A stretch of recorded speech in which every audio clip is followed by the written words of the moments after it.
PM Modi और Putin की धमाकेदार डील। ट्रंप और मुनीर दोनों का इलाज मिलकर करना फाइनल हो गया क्या? कल रात के डिनर से लेकर आज राष्ट्रपति भवन के डिनर तक मोदी पुतिन के सबसे बड़े फैसलों का चैप्टर खोलने जा रहा हूं। भारत और रूस के बीच लाखों करोड़ की कौन सी डील्स जो बदलते वर्ल्ड ऑर्डर की गवाही दे रही, और मोदी पुतिन के बीच ऐसा क्या हुआ कि कल रात मुनीर ने आनंद फानन में बड़ा एक्शन पूरा कर दिया। सबसे पहले इसका चैप्टर देखिए। नरेंद्र मोदी ने पुतिन को भारत बुलाकर ऐसा धमाका किया कि डोनाल्ड ट्रंप के अमेरिका से लेकर पाकिस्तान के मुनीर तक सब हिले हुए। आज पुतिन का भारत में दूसरा दिन था और कल से लेकर अब तक जो तस्वीरें आई हैं, जो बातचीत हुई है, जो धमाकेदार डील्स हुई हैं, उससे ट्रंप से लेकर मुनीर तक के तोते उड़े हुए होंगे। कल हमने आपको बताया था कि मोदी पुतिन ने दोस्ती का ऐसा दम दिखाया है कि तेल पर खेल रहे ट्रंप भी अब रगड़े जाएंगे और उधर मुनीर भी निपटाया जाएगा। हम बता चुके हैं कि पाकिस्तान तो फोड़ने का प्लान पाकिस्तान को फोड़ने का, और वो भी मिलकर फोड़ने का प्लान बन चुका है, क्योंकि नरेंद्र मोदी ने घर बुलाकर पुतिन को जो डिनर कराया उसमें क्या सीक्रेट बातचीत हुई उसके बारे में किसी को नहीं पता। अब लोग यही कह रहे हैं कि इस डिनर की कोई तस्वीर बाहर नहीं आई तो कुछ ना कुछ तो अंदर ऐसा पका है जो पाकिस्तान की हालत खराब कर देगा, क्योंकि उसके संकेत मिल रहे हैं। इसके बारे में आज आपको बताऊंगा कि भारत में मोदी पुतिन की मीटिंग को देखकर पाकिस्तान में कैसे गजब हलचल मची हुई। मोदी पुतिन के बीच ऐसा क्या हुआ कि कल रातों रात मुनीर ने आनंद फानन में एक बहुत बड़ा काम किया है। आपको यह भी बताऊंगा कि मोदी पुतिन को एक साथ देखकर उधर अमेरिका और ट्रंप का क्या हाल हो रहा है। भारत और रूस के बीच लाखों करोड़ की कौन कौन सी डील हुई, वर्ल्ड ऑर्डर की कौन सी गवाहियां आई हैं। लेकिन पहले आप मोदी पुतिन की दोस्ती के आज के धमाके का एक ट्रेलर देखिए।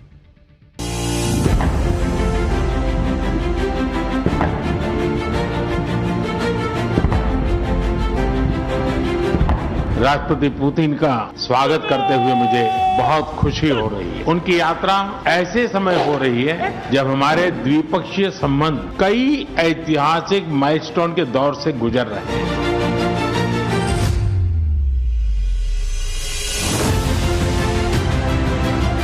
पिछले 8 दशकों में विश्व में अनेक उतार चढ़ाव आए, मानवता को अनेक चुनौतियों और संकटों से गुजरना पड़ा, और इन सब के बीच भी भारत रूस मित्रता एक ध्रुव तारे की तरफ बनी रही। मुझे पूरा विश्वास है कि आने वाले समय में हमारी मित्रता हमें ग्लोबल चैलेंजेस का सामना करने की शक्ति देगी, और यही भरोसा हमारे साझा भविष्य को और समृद्ध करेगा।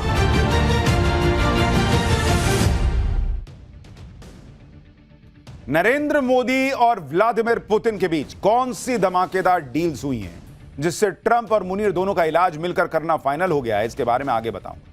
लेकिन पहले आप पुतिन के भारत दौरे की कुछ लेटेस्ट तस्वीरें देख लीजिए। यह राष्ट्रपति भवन में डिनर की तस्वीरें हैं, जो डिनर पुतिन के सम्मान में रखा गया है। पुतिन का यह दौरा ऐतिहासिक है और ऐसे समय में हो रहा है जब ट्रंप और मुनीर जैसों को तगड़ा मैसेज देना जरूरी था। ऐसे में नरेंद्र मोदी ने अपने गहरे दोस्त पुतिन के सम्मान और खातिरदारी में कोई कसर नहीं छोड़ी। ये राष्ट्रपति भवन की तस्वीरें थी जहां पे वो डिनर जो है वो पुतिन के सम्मान में रखा गया है। और आप देखिए कि आज सुबह रूस के राष्ट्रपति पुतिन को राष्ट्रपति भवन में गार्ड ऑफ ऑनर दिया गया। रूस के राष्ट्रपति सुबह अपनी स्पेशल कार ऑरस सेनाट से राष्ट्रपति भवन पहुंचे। इस कार को दुनिया की सबसे सुरक्षित कारों में गिना जाता है। पुतिन जब राष्ट्रपति भवन पहुंचे तो राष्ट्रपति द्रौपदी मुर्मू और पीएम मोदी वहां पहले से मौजूद। दोनों ने रूस के राष्ट्रपति का स्वागत किया। पहले देखिए राष्ट्रपति गई, क्योंकि भाई उन्होंने उनके राष्ट्रपति भवन में उनको बुलाया गया था, पीछे नरेंद्र मोदी थे। फिर दोनों की दोस्तों की मुलाकात हुई। इसके बाद राष्ट्रपति पुतिन को गार्ड ऑफ ऑनर दिया गया। गार्ड ऑफ ऑनर को बेहद सम्मानित स्वागत की तरह देखा जाता है। तीनों सेनाओं से चुने हुए जवान मिलकर गार्ड ऑफ ऑनर देते हैं। गार्ड ऑफ ऑनर के बाद रूस के राष्ट्रपति भारतीय डेलीगेशन, जिसमें मंत्री और अधिकारी शामिल थे, उनसे मिले। एक बार देखिए।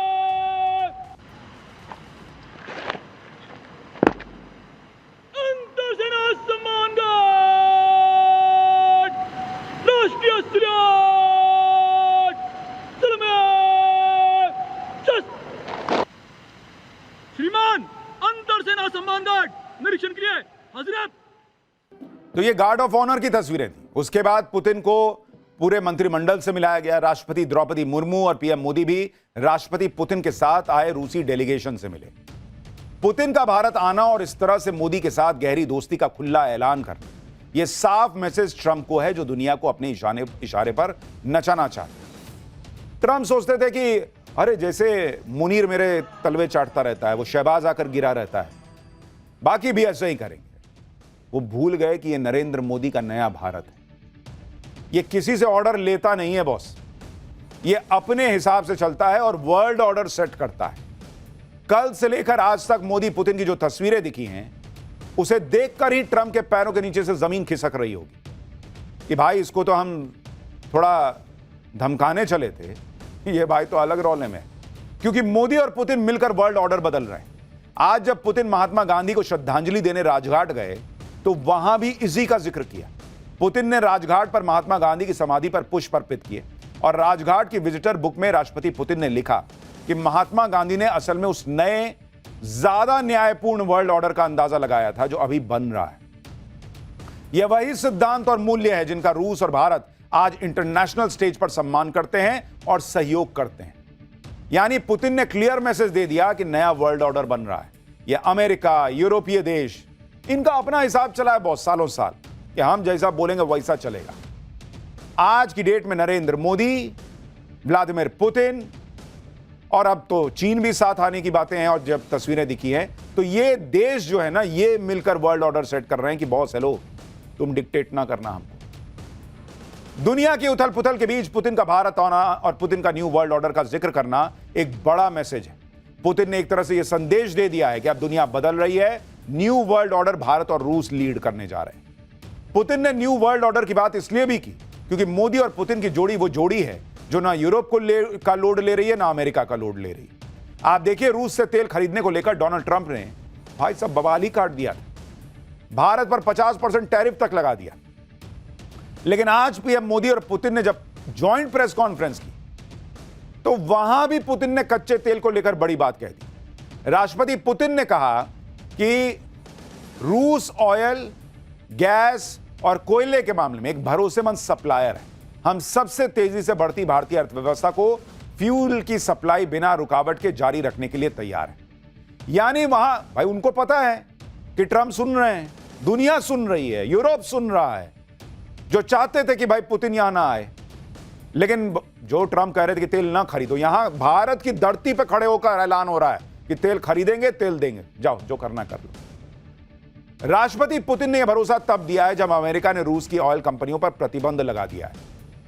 लेकिन राष्ट्रपति पुतिन ने भी बता दिया कि कोई टैरिफ, कोई प्रतिबंध इस दोस्ती के आड़े नहीं आ सकता। इधर पुतिन ने अमेरिका को सख्त मैसेज दे दिया, उधर पीएम मोदी ने भी भारत रूस की दोस्ती पर ऐतराज जताने वालों को बता दिया कि चुनौती और संकट भले ही आ जाएं, लेकिन भारत और रूस की दोस्ती ध्रुव तारे की तरह बनी रहेगी।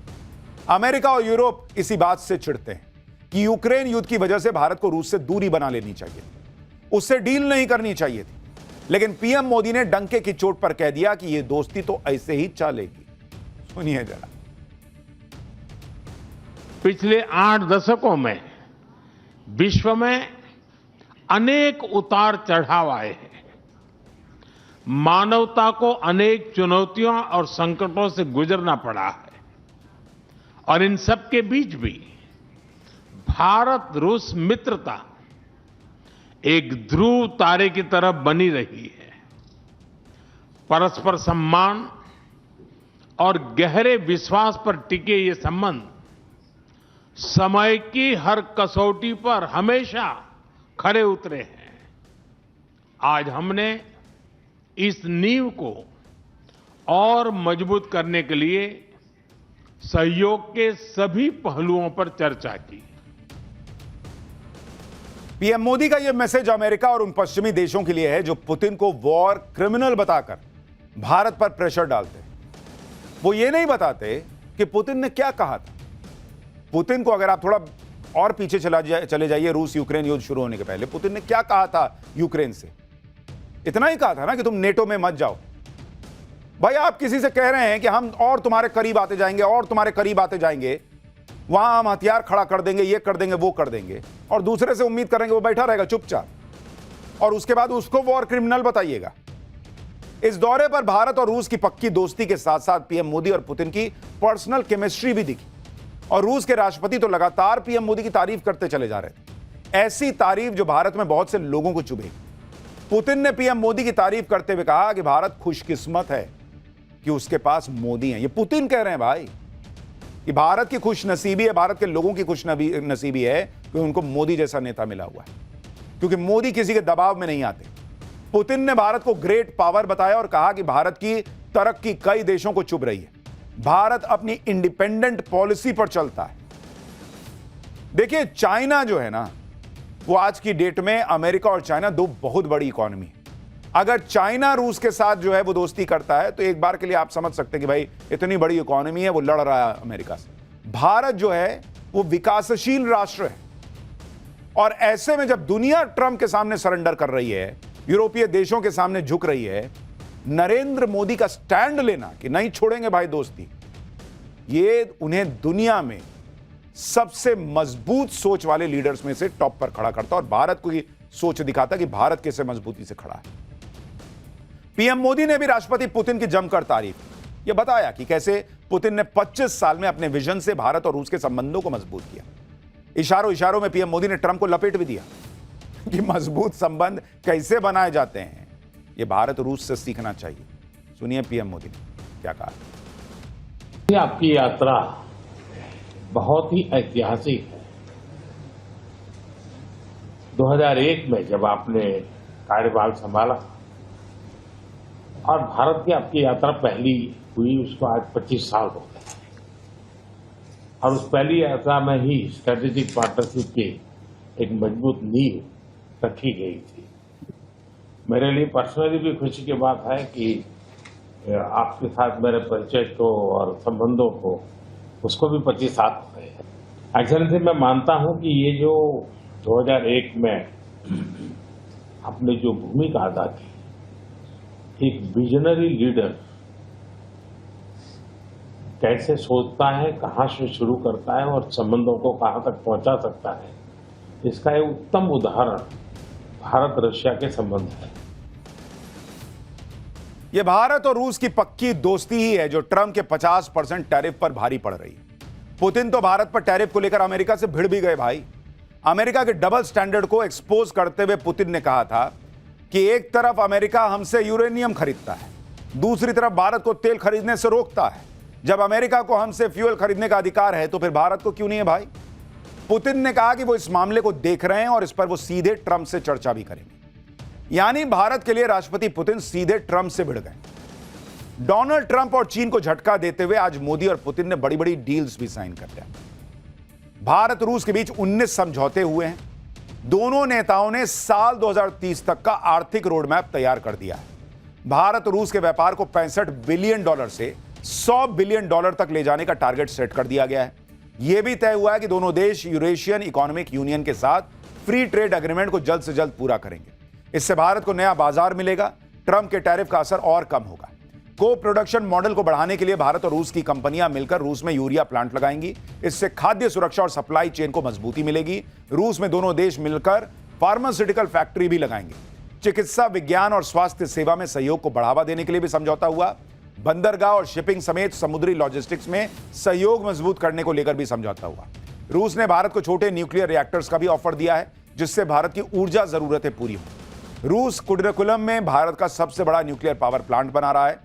पीएम मोदी ने रूसी नागरिकों को 30 दिन का फ्री ई टूरिस्ट वीजा और 30 दिन का ग्रुप टूरिस्ट वीजा देने का भी ऐलान किया। इसके अलावा भारतीय कामगारों के लिए रूस में नौकरी और स्किल बेस्ड अवसरों के नए दरवाजे खोले जाएंगे। दोनों देशों ने तय किया कि व्यापार को बेहद आसान बनाने के लिए नेशनल करेंसी में पेमेंट को तेजी से आगे बढ़ाया जाएगा। इससे डॉलर को लेकर डिपेंडेंसी कम होगी, व्यापार में और तेजी आएगी। यानी नरेंद्र मोदी ने क्लियर कर दिया कि भारत अपने और विकल्प जो है वो तेजी से तलाश रहा है। और एक चीज और ध्यान रखिए, आज ही रेपो रेट कम हुआ है, तो एक तरफ तो भारत नए नए मार्केट ढूंढ रहा है, भारत अपना व्यापार बढ़ा रहा है। दूसरा, भारत का खुद का मार्केट इतना स्ट्रांग है कि अभी पिछली तिमाही में हमारी जीडीपी ग्रोथ रेट 8.2% है। अभी रेपो रेट कम होना मतलब ईएमआई और कम होना, इससे और सेक्टर्स में भी जो है फायदा होगा, लोन लेना सस्ता हो जाएगा। तो यानी हर तरफ से नरेंद्र मोदी का फोकस क्लियर है कि अगर अर्थव्यवस्था सेट है बॉस, तो दुनिया आप सेट कर सकते हैं।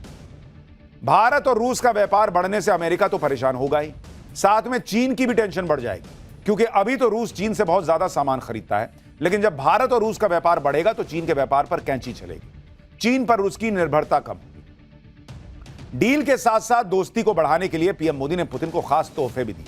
पीएम मोदी ने पुतिन को जो गिफ्ट दिए हैं उनमें असम की खास ब्लैक टी, जिसे 2007 में जीआई टैग मिला था, वो शामिल है। ये चाय पत्ती दी है। सिल्वर टी सेट जो बंगाल के मुर्शिदाबाद का है वो दिया है। एक सिल्वर हॉर्स दिया है जो महाराष्ट्र का हैंडीक्राफ्ट है।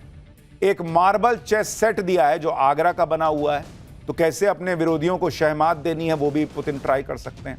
और इसके अलावा श्रीमद् भगवत गीता दी है जो रूसी भाषा में, और ये तो अपने आप में सबसे पावरफुल गिफ्ट है।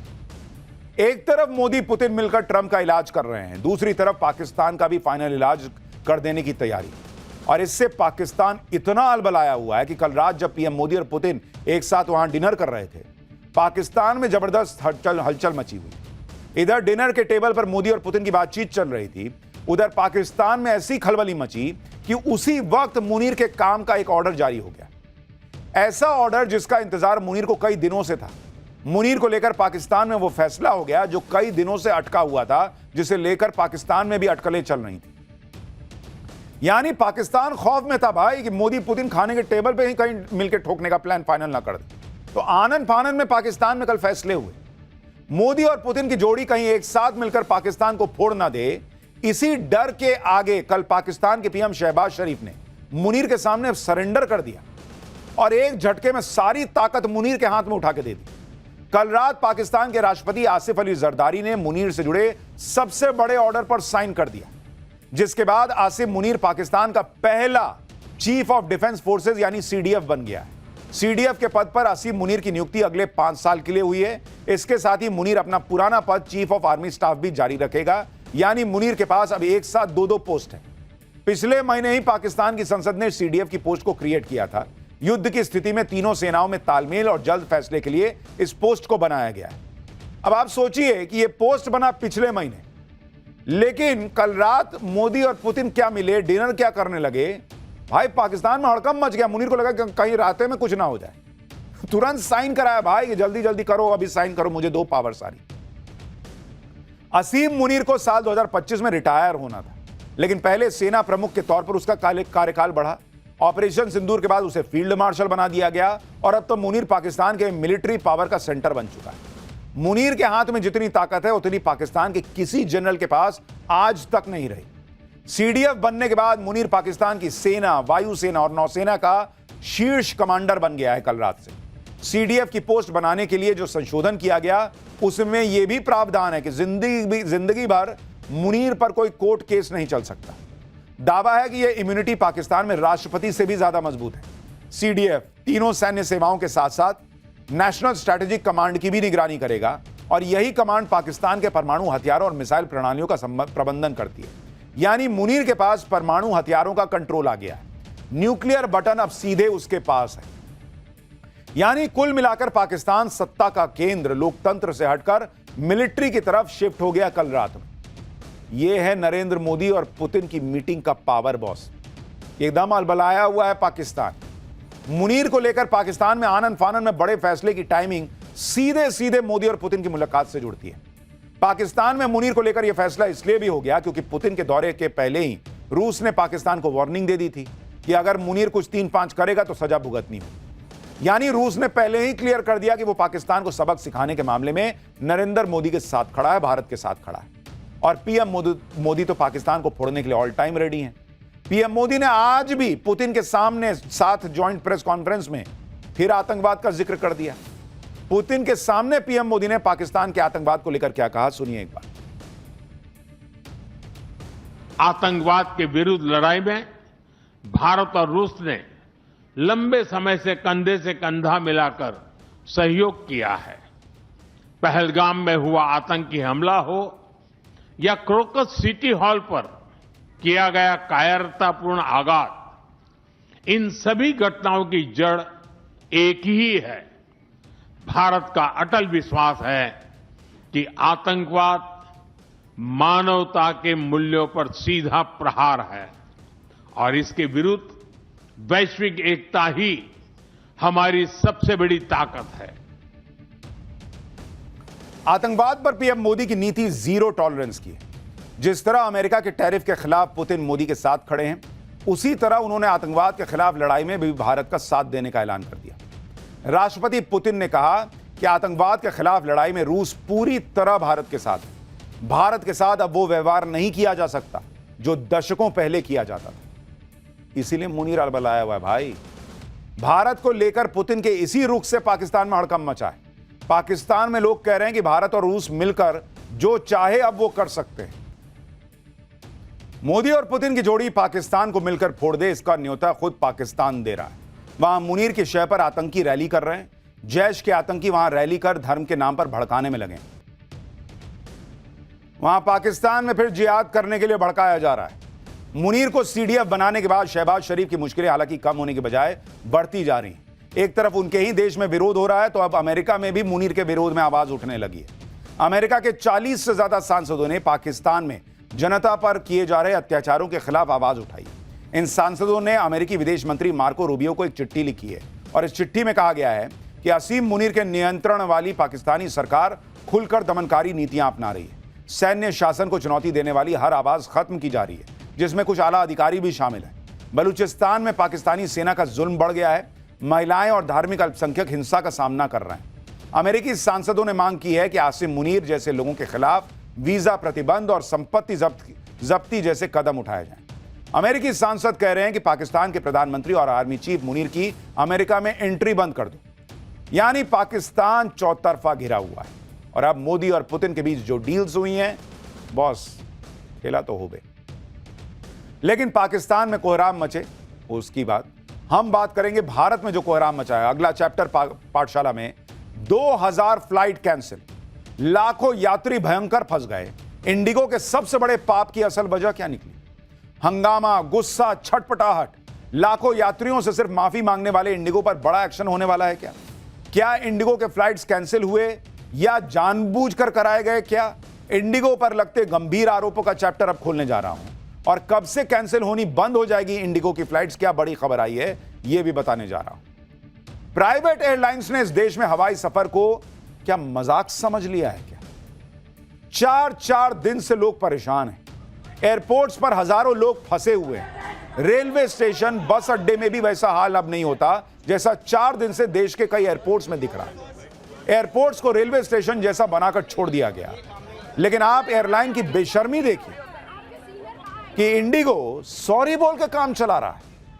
इतना ही नहीं, लोगों को परेशान करके उसी परेशानी की आड़ में यह एयरलाइन अपने काम भी बना ले रहा है। जो नियम, कायदे, कानून सरकार ने लोगों की सुरक्षा को ध्यान में रखकर एयरलाइन के लिए बनाए, उन नियमों को इन एयरलाइंस ने लोगों के लिए परेशानी खड़ी करके वापस करवा लिया। हालांकि यह परमानेंटली नहीं वापस हुआ है, लेकिन भाई आप करना क्या चाह रहे हो? ब्लैकमेल कर रहे हो क्या? प्राइवेट एयरलाइन इंडिगो ने 4 दिन से लोगों को जो टॉर्चर किया है बॉस, भाई वो कोई गलती नहीं है, ये क्राइम है जो इंडिगो ने किया है, ये पाप है जो इंडिगो ने किया है। और आज उस टॉर्चर का कंप्लीट चैप्टर खोलूंगा। आज इंडिगो की क्लास लगेगी, उस सिस्टम की क्लास लगेगी जिसने सोच लिया है कि अरे हमको क्या है, लो सॉरी बोला, तेरा पैसा वापस किया, चल निकल आगे चल। ये नहीं चलेगा इस देश में। आप ये देखिए कि इंडिगो की फ्लाइट्स लगातार कैंसिल हो रही हैं। इंडिगो की 1500 से ज्यादा फ्लाइट कैंसिल हुई हैं। आज ही 400 से ज्यादा फ्लाइट कैंसिल की गई। और इसमें गुस्सा दिलाने वाली बात यह है कि इंडिगो वाले फ्लाइट कैंसिल होने की जानकारी भी घंटों इंतजार कराने के बाद दे रहे हैं। इतनी बड़ी एयरलाइन है, उसको यह नहीं पता चल रहा है कि पैसेंजर्स को कब बताना है कि भाई तुम्हारी फ्लाइट नहीं उड़ेगी।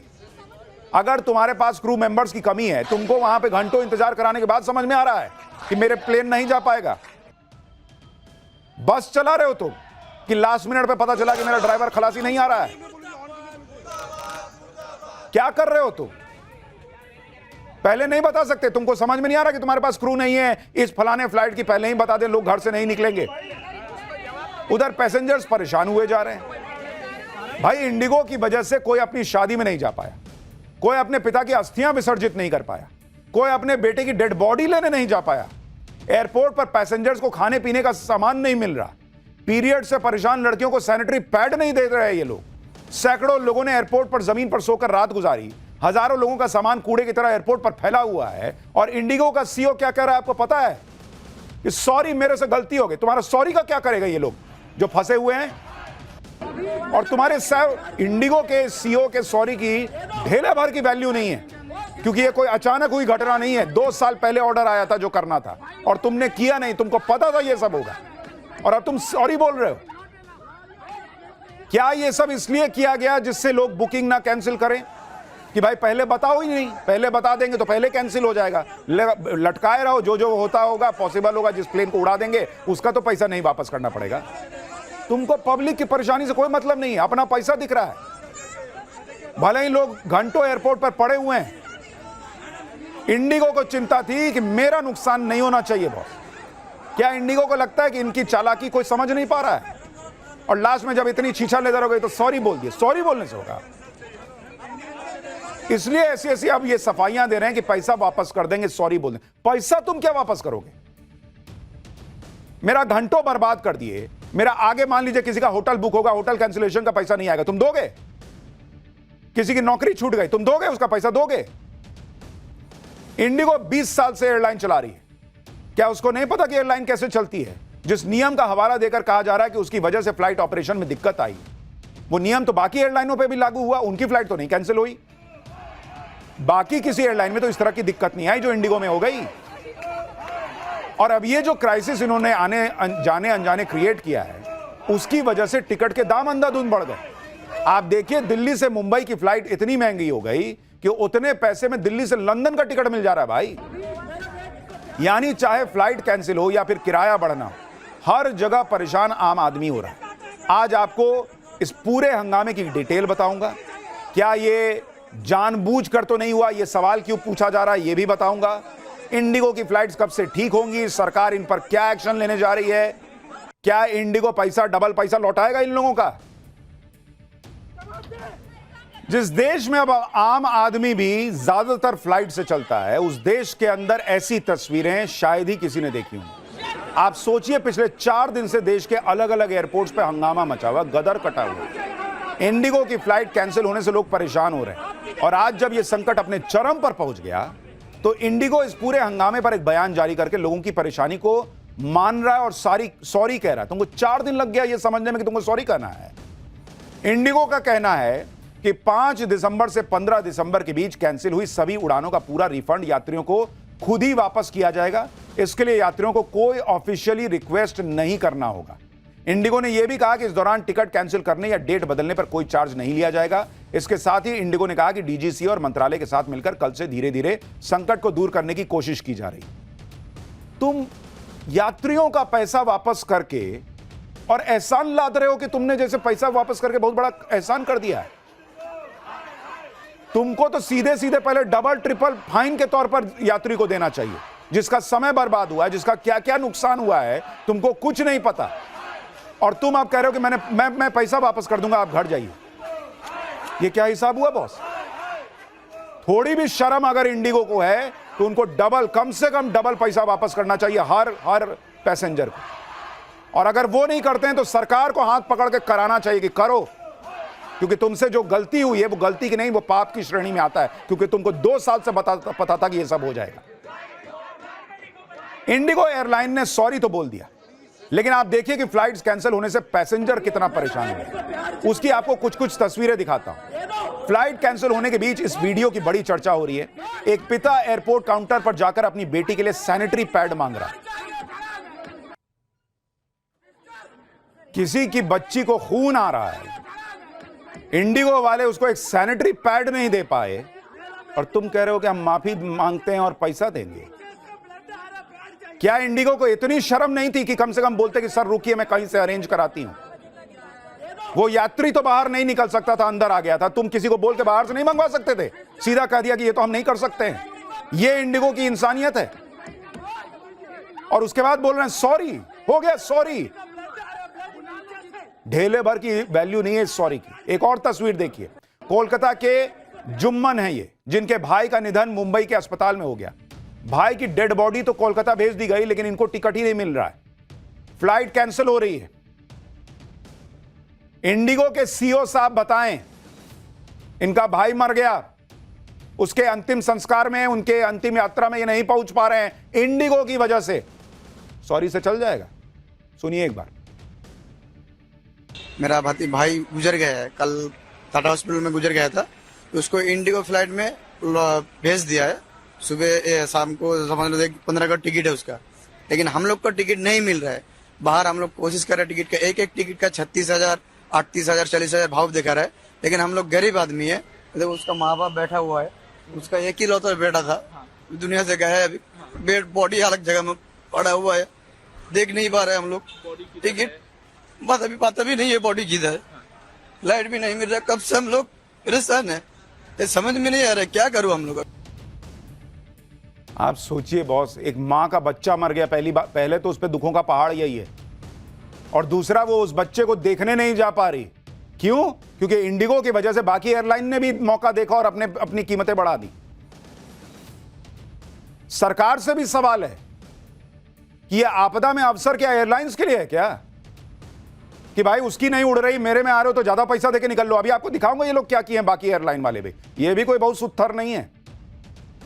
बेंगलुरु के एक लड़की को देखिए जो बेंगलुरु एयरपोर्ट पर अपने पिता की अस्थियां लेकर पहुंची थी। अस्थियों को हरिद्वार में विसर्जित करना था, फ्लाइट कैंसिल होने की वजह से ये हरिद्वार नहीं पहुंच पाए। इंडिगो एयरलाइंस का कहना है कि आप दूसरी एयरलाइन से टिकट ले लीजिए जो बहुत महंगी है। सुनिए एक बार।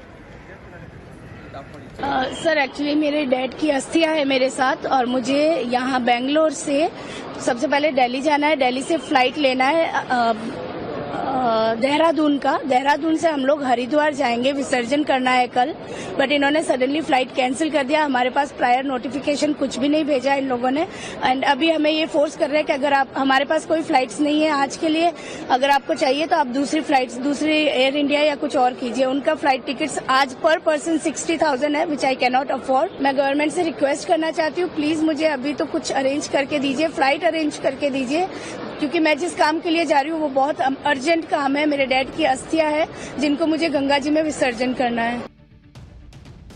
क्या दिल्ली, क्या बेंगलुरु, क्या इंदौर, गोवा, हर जगह लोग परेशान हो रहे हैं।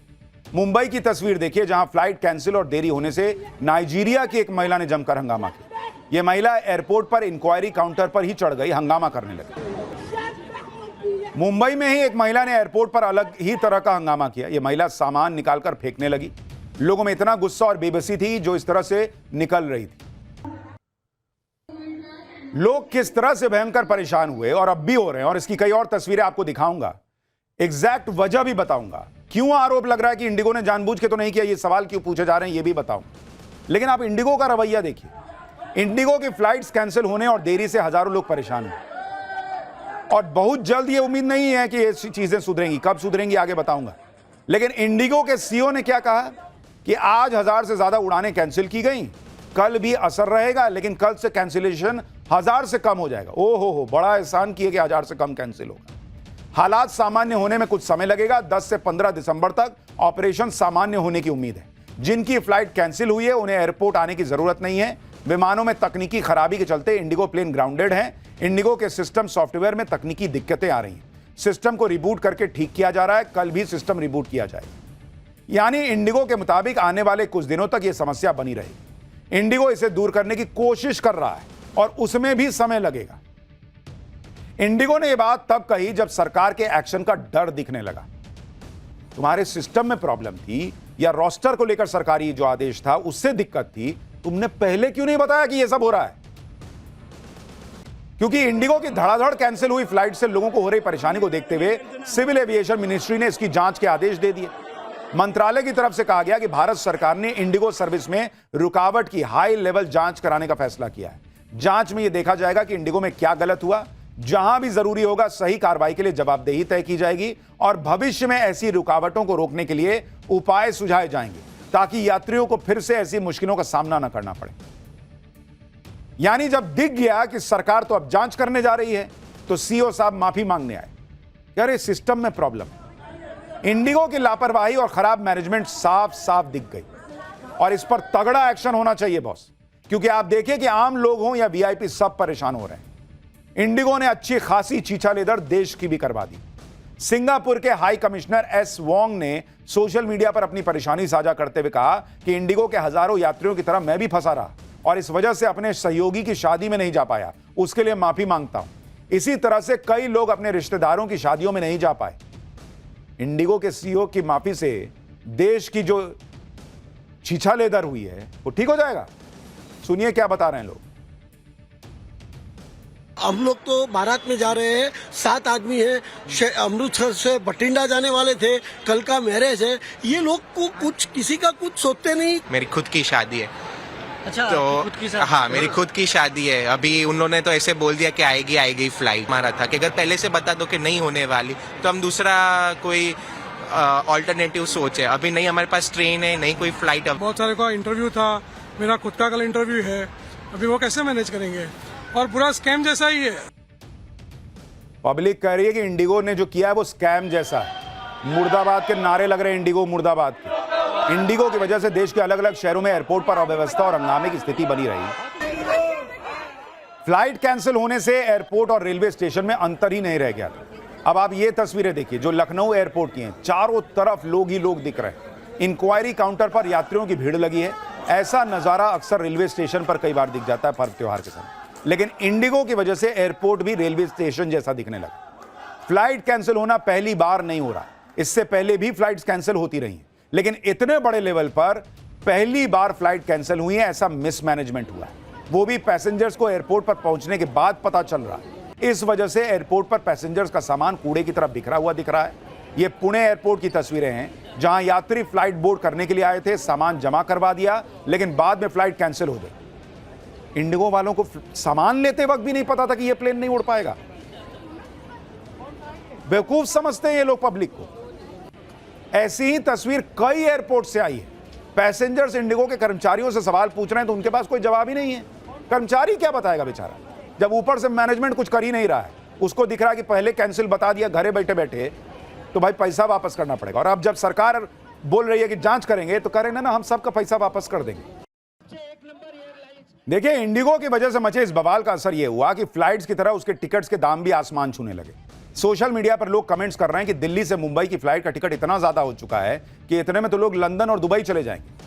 आप देखिए कि दिल्ली से बेंगलुरु की फ्लाइट का टिकट पहले 6,500 7,000 रुपए का आता था, आज 40,000 के करीब पहुंच गया भाई।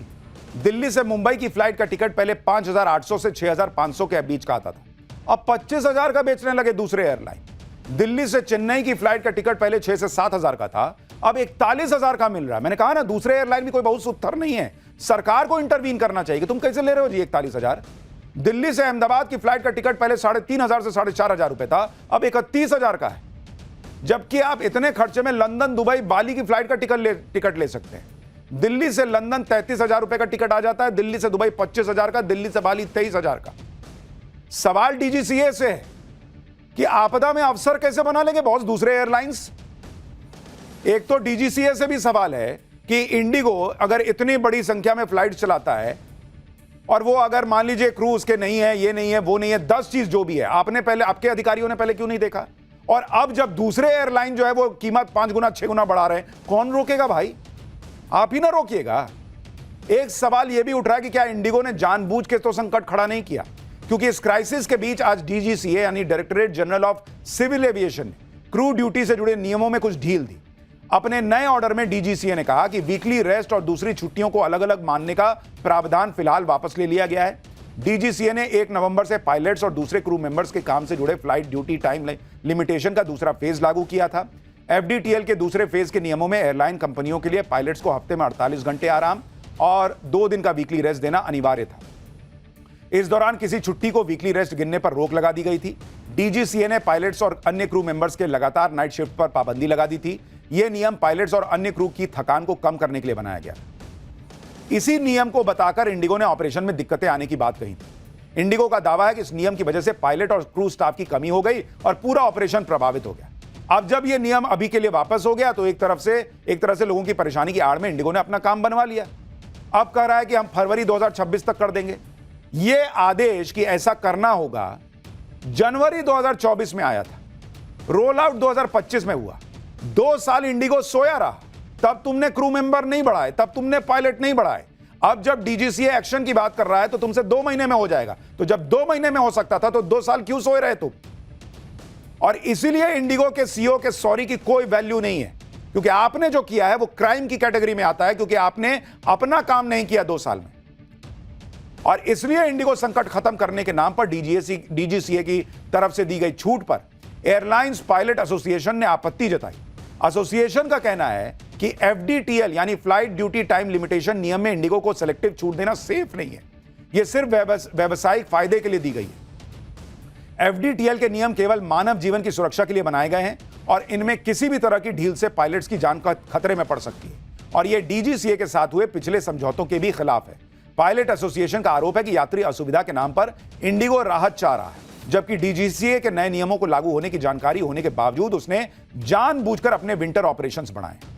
यही नहीं, पायलट्स एसोसिएशन ने फ्लाइट कैंसिलेशन और एयरपोर्ट्स पर मचे हंगामे को इंडिगो का सोचा समझा प्लान बताया। देखिए, सीधा सीधा हिसाब यह है कि अभी इंडिगो ने जो किया है उसकी वजह से लोगों को परेशानी हो रही है, और अगर नियम में छूट दे भी दी गई उसको पहले तो कहिए कि तुम करो, फरवरी के 1 दिन आगे नहीं जाना चाहिए। और दूसरी बात, इंडिगो पर ऐसी पेनल्टी लगाइए, पैसा पैसा कर रहा है ना ये, यात्रियों को वहां जो घंटों घंटों बैठाया, रात में जमीन पर सुलाया, लोगों को तड़पाया, पैसे के लिए किया ना, कि पहले कैंसिल कर देंगे तो पैसा पहले लौटाना पड़ जाएगा। उस पर इतना फाइन लगाइए कि जीवन में पैसा पैसा करना भूल जाए और हर यात्री को 2 गुना 3 गुना 4 गुना वापस पैसा दिलवाए सरकार। तब जाके इंडिगो ने जो किया है उसकी भरपाई इतनी सी कम से कम हो पाएगी। और बाकी एयरलाइन पर भी लगाम लगे।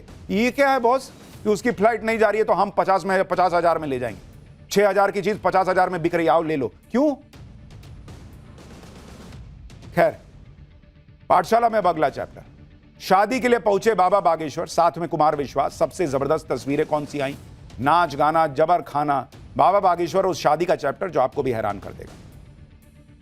बाबा बागेश्वर की शादी का अरमान उनके समर्थकों के दिलों में काफी समय से है और बागेश्वर बाबा भी समय समय पर अपनी शादी को लेकर बयान दे ही देते हैं। अब अचानक से बागेश्वर बाबा की शादी की चर्चा फिर जोर पकड़ रही है, क्योंकि बागेश्वर बाबा की ऐसी तस्वीरें आई कि लोग पूछ रहे हैं कि क्या बाबा बागेश्वर की भी अब जल्द शादी होने वाली है। दरअसल बागेश्वर बाबा के गुरु भाई और कथावाचक इंद्रेश उपाध्याय शादी के बंधन में बंध गए। जयपुर में हुई शादी में साधु संतों का जमावड़ा लगा। बॉलीवुड सेलिब्रिटीज से लेकर पॉप सिंगर तक ने शिरकत की, लेकिन शादी की महफिल लूट ली बाबा बागेश्वर ने। कथावाचक इंद्रेश उपाध्याय की शादी में बाबा बागेश्वर सबसे आगे आगे दिख रहे थे। हर रस्म और रीति रिवाज में इंद्रेश महाराज के साथ खड़े नजर आए। इन तस्वीरों को देखकर ही लोग सोच में पड़ गए कि क्या बाबा बागेश्वर खुद कोई खुशखबरी जल्द देने वाले हैं क्या। इंद्रेश महाराज की शादी में शामिल हुए बाबा बागेश्वर ने यह भी बता दिया कि उनकी शादी कब होगी। बाबा बागेश्वर के साथ कुमार विश्वास भी पहुंचे थे। उन्होंने भी खुलकर बता दिया कि बाबा बागेश्वर का नंबर कब आने वाला है। वृंदावन के मशहूर कथावाचक इंद्रेश उपाध्याय ने आज शिप्रा शर्मा के साथ जयपुर में 7 फेरे लिए। वैदिक रीति रिवाज से हुई शादी की मुख्य रस्में करीब 3 घंटे चली, लेकिन इस शादी की सबसे खास बात यह रही कि विवाह मंडप में दूल्हे के पीछे माता पिता के साथ बाबा बागेश्वर भी बैठे नजर आए। बाबा बागेश्वर कथावाचक इंद्रेश उपाध्याय के बहुत करीबी हैं और इसलिए आज वो इंद्रेश जी की शादी की हर रस्म में नजर आए। बाबा बागेश्वर का शादी में इतना इंटरेस्ट लेते हुए देखने के बाद लोग पूछने लगे कि भाई इंद्रेश उपाध्याय जी की शादी के बाद क्या बाबा बागेश्वर के विवाह के बंधन में बंधने का विचार है? उनकी जीवन संगनी कौन होंगी? पंडित धीरेन्द्र शास्त्री यूं तो ऐसे सवालों का जवाब बेबाकी से देते हैं, लेकिन कई मौकों पर हंसी में टाल भी देते हैं। आज भी उन्होंने शादी के सवाल को टाल दिया। सुनिए उन्होंने क्या कहा। हमारे अनुज हैं और बहुत प्रसन्नता है इस बात की कि वैदिक परंपरा के साथ में दिवस की यह शादी है और जिसमें संपूर्ण संत समाज के लोग, सभी कथाव्यास संतजन उनको आशीर्वाद दें।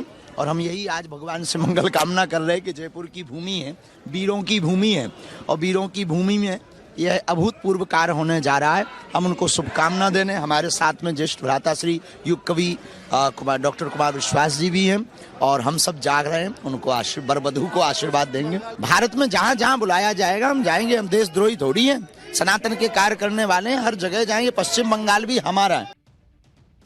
इनका ही नंबर है और हम सब लोग बहुत प्रसन्न हैं कि गोविंद जी की भूमि में ब्रज के एक लाला का ब्याह हो रहा है। ये बड़ी बात है, गोविंद जी की भूमि है और ब्रज का लाला है। इंद्रेश हम सबके प्राण हैं। इंद्रेश इतने मनोहर हैं, इतने सुरीले, इतने अच्छे हैं कि सभी यहाँ उपस्थित हुए, इसीलिए। तो यानी उन्होंने बात घुमा दी कि अभी तो मैं इस शादी में आया हूं, लेकिन उनकी शादी की भी चर्चा, यानी बाबा बागेश्वर की शादी की भी चर्चा जोर पकड़ने लगी। For more of such videos, do like, share and subscribe to ET Now Swadesh.